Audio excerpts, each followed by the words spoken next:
L'actualité des 100 et or, tous les jours, suivez-la sur rclensois.fr. Retrouvez les dernières infos du Racing, réagissez à l'actualité, discutez entre supporters dans les forums et les soirs de match, suivez la rencontre en direct, écrit et audio. rclensois.fr, l'actualité des 100 et or, par des passionnés, pour des passionnés. Bienvenue sur RC Lensois Radio, on se retrouve pour l'interview de Nicolas Sarruf sur RC Lensois Radio. Je suis avec Nicolas Sarruf. Salut à toi Nicolas. Salut tout le monde.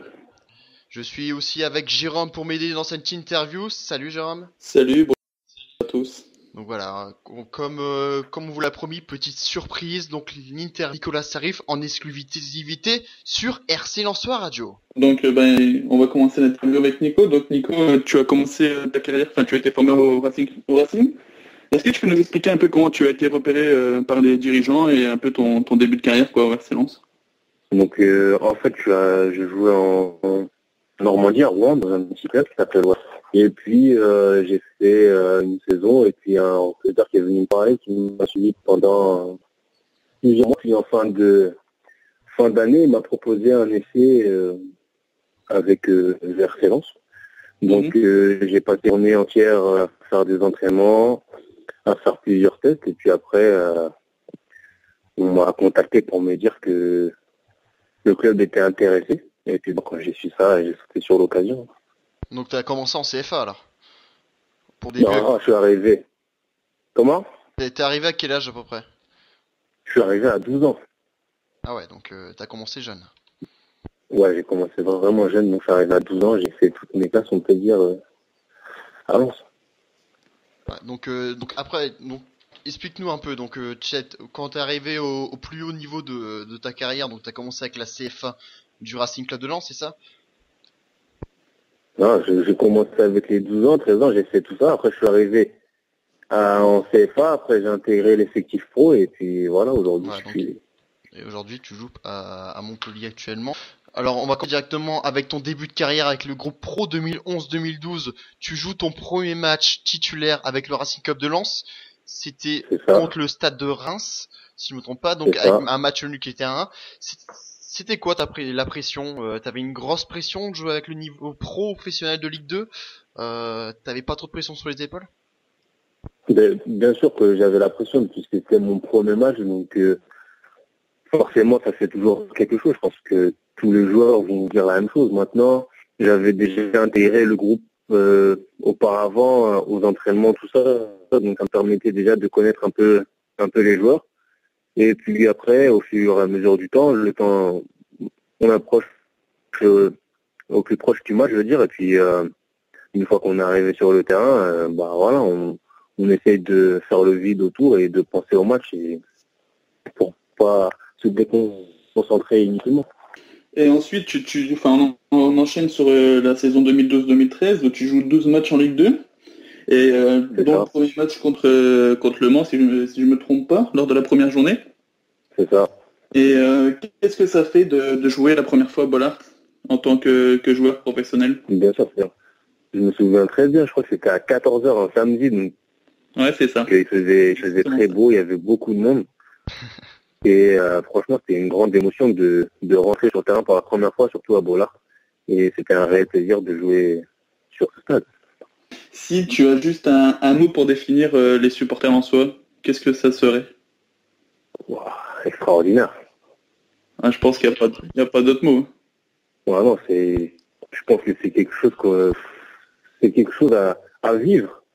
Puisque moi, du stade, on ressent pas exactement de la même façon que quand on est sur le terrain. Franchement, c'est quelque chose de grandiose. Et je sais pas comment décrire ça. On ressent des frissons, c'est énorme. Et aujourd'hui, tu joues donc avec Montpellier.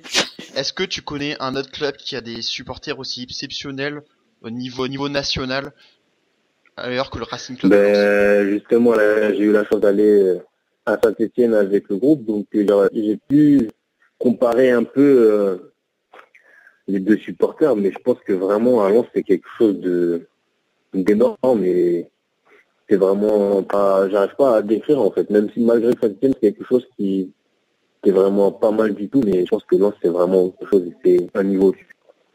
Ouais, donc on va revenir sur la saison 2012-2013.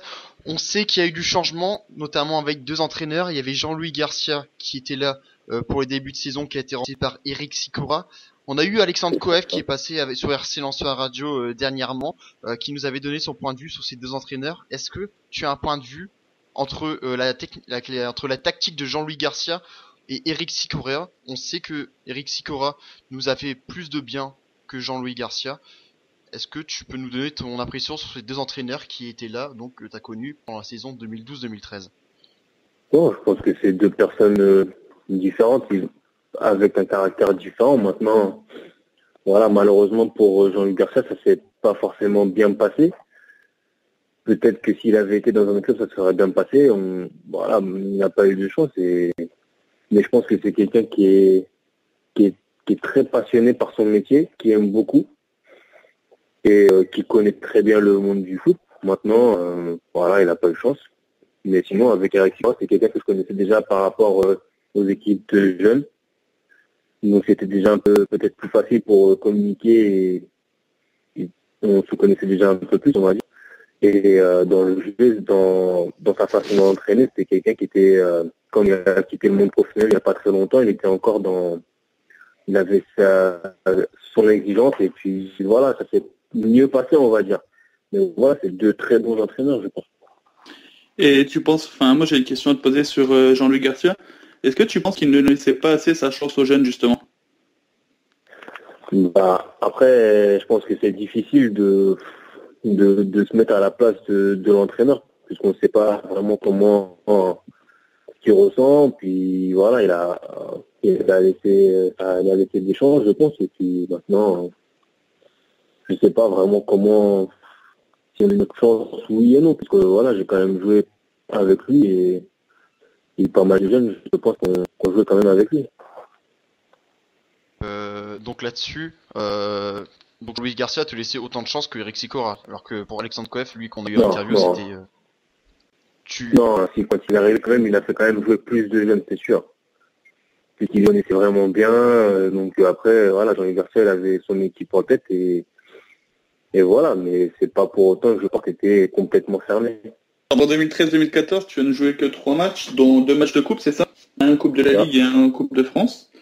Est-ce que tu peux nous expliquer un peu ton départ, en fait? Est-ce que tu as été, entre guillemets, poussé vers la sortie ou bien c'est vraiment un départ de ta propre initiative? Non, je pense pas avoir été poussé vers la sortie puisque j'en avais parlé avec le coach. Et maintenant, j'ai eu un nouveau challenge et je me suis dit que pourquoi pas, puisque ouais, je jouais pas beaucoup. Maintenant, j'ai passé 10 ans au club, donc je me suis dit qu'il fallait peut-être aller voir ailleurs et repartir de zéro, en fait, tout simplement. Et aujourd'hui, à ton prison, c'est quoi? On sait que tu joues maintenant à Montpellier. Tu joues pas énormément. En ce moment, ton futur pour toi serait quoi en tant que joueur? Ben moi, en signant ici, on m'a dit que ça allait, que je venais justement pour dans les 6 premiers mois m'adapter. Donc il m'avait prévenu que j'allais pas souvent être dans le groupe et que j'allais peut-être pas jouer, mais c'était des choses qui étaient claires dès le début. Maintenant, j'ai commencé à intégrer le groupe, donc je pense que c'était déjà pas mal puisque c'était pas forcément prévu. Et que maintenant, au mois de juin, quand on va reprendre, les cartes seront redistribuées, je pense, et puis ça sera un mois de saisir ma chance, comme si j'étais à Lens, en fait. Et comment ça s'est déroulé concrètement? Est-ce que c'est Luna qui t'a contacté ou c'est le directeur sportif? Voilà, j'ai eu le directeur, et puis après, quand je suis passé, j'ai eu le coach qui m'a dit que voilà, il recherchait ce genre un type de profil comme le mien qui l'intéressait. Donc voilà, maintenant, c'est, comme je viens de vous dire, c'est quelque chose qui va se jouer, je pense, vraiment l'année prochaine, puisque bon, là, on est en fin de saison et que j'ai 6 mois pour m'adapter, puisque je change complètement de contexte, puisque je passe déjà du nord au sud, donc c'est quelque chose de différent, c'est un autre niveau, et puis voilà, de la Ligue 1 aussi, c'est vrai que c'est pas notre niveau aussi, tout à fait. Voilà, c'est surtout ça. Et si on te recontacte pour revenir au RC Lens, qu'est-ce que tu dirais? Bon, moi je suis pas parti en froid avec le club, donc pourquoi pas, on sait pas de quoi l'avenir est fait, mais c'est sûr que moi je garde une très bonne image du Lens, pourquoi pas. Et aujourd'hui, tu suis encore les matchs du Racing Club de Lens. Est-ce que tu pourras le suivre maintenant en tant que supporter? Donc, est-ce que tu suis les matchs? On sait que vendredi, on joue notre montée. On sait que si on gagne vendredi, on monte en Ligue 1. On monte te rejoindre ton club actuellement. Est-ce que tu suis le Racing Club de Lens? Bien sûr que je suis toujours. J'ai des contacts encore avec certains joueurs. Là, il n'y a pas très longtemps, ils sont venus jouer à Nîmes, donc comme j'avais l'occasion de pouvoir aller, je suis allé les voir direct. C'est quelque chose qui est évident pour moi. Bien sûr que je regarde tous les matchs et si je peux pas regarder, je suis sur mon téléphone, je suis avec beaucoup d'attention le club en fait. Et cette équipe actuellement lensoise, donc qui, on l'a vu contre Brest, hein, qui aurait pu donc gagner justement face à Brest, et là ça l'a pas fait. On croyait tous faire la fête, mais ça s'est pas fait. Comment tu trouves cette équipe lensoise? Est-ce qu'il manque pas quelques joueurs? Petite critique peut-être sur cette équipe actuellement? Non, je pense qu'il y a beaucoup d'attentes autour de cette équipe justement, puisque tout le peuple lensois a envie que le club remonte en Ligue 1. Donc peut-être que voilà, c'est quelque chose qui leur trotte dans la tête, mais moi je suis quasiment sûr, je suis même pas quasiment, je suis sûr et certain que ça va le faire, et je sais que le club va remonter dès vendredi, et que ce serait vendredi soir à Lens. Donc je pense vraiment que c'est vraiment beaucoup d'attentes, mais je pense pas qu'il leur manque puisque tout au long de la saison, il y a eu forcément de problèmes, donc je vois pas pourquoi maintenant on devrait dire qu'il manque quoi que ce soit. Et en tant que tu devrais remonter à Lens pour fêter la fête, pour faire la fête avec nous, non? Si tu as le temps. Justement, si j'ai l'opportunité, si j'ai l'occasion, bien sûr que je vais remonter. Et déjà, j'aurais bien aimé être à Bollard vendredi soir contre Brest. Malheureusement, j'ai pas pu. Mais si j'ai l'occasion, que je reviendrai et j'irai faire la fête avec tous les joueurs et tout le public, s'il faut, n'importe qui, j'irai faire la fête partout avec tout le monde. Et pour les supporters donc qui écoutent l'interview, est-ce que tu as un message à leur faire passer? On sait que en ce moment tous les supporters sont un peu dégoûtés d'avoir perdu face à Brest. On sait qu'on pensait tous faire la fête. Est-ce que tu as un message à faire passer aux supporters? Non, juste qu'il faut garder confiance en cette équipe qui a toujours été dans les premiers, je crois. Donc pourquoi c'est pas le moment de lâcher justement. C'est dans les moments difficiles qu'on a besoin de soutien. Donc ne toujours avoir la foi en cette équipe pour que atteindre cet objectif et faire la fête tous ensemble, vraiment être derrière cette équipe et leur montrer tout leur soutien, leur exprimer tout leur soutien pour que vendredi ce soit vraiment le match qui va faire que voilà, ce sera la Ligue 1 et puis l'année prochaine continuer sur cette voie, puisque même en Ligue 2 on voit 40 000, j'espère qu'année prochaine ce sera pareil et que ce sera toujours le feu avec les supporters de Lens et qu'on entendra toujours parler en bien de ces supporters. Et une dernière question avant de conclure, je sais pas, ça a dû faire polémique dans toute la France. Est-ce que tu as vu les supporters qui ont envahi le terrain, qui ont cassé des publicités, qui ont baissé des supporters brestois? On parle de Parisiens qui seraient montés, on peut tout revoir là-dessus. Qu'est-ce que t'en penses un peu des supporters qui font ça sur le terrain? C'est n'importe quoi, puisque évidemment on a toujours dit du bien des supporters en COP, puis quand on voit le COP, ça reste en place. Donc c'est quelque chose de fort, je pense. Donc ça aurait dû montrer aux autres que ce qu'ils faisaient c'était n'importe quoi. Malheureusement ça s'est fait, mais je pense pas qu'il faut rester là-dessus. Il y a eu quelques imbéciles, on va dire, qui ont pas respecté les choses, et puis voilà, faut pas rester là-dessus. C'est pas les vrais. Je pense pas que c'est pas l'image des supporters du RC Lens, donc faut pas rester là-dessus, faut pas garder ça. Donc on conclut là-dessus que ça reste des imbéciles ceux qui ont fait ça. Et Gervais a très bien parlé en disant que on va gagner vendredi et qu'on va monter donc en Ligue 1. Et on va pouvoir donc te rencontrer, pourquoi pas, l'année prochaine en Ligue 1. Je suis tout à fait d'accord avec lui et j'espère vraiment qu'on pourra se rencontrer.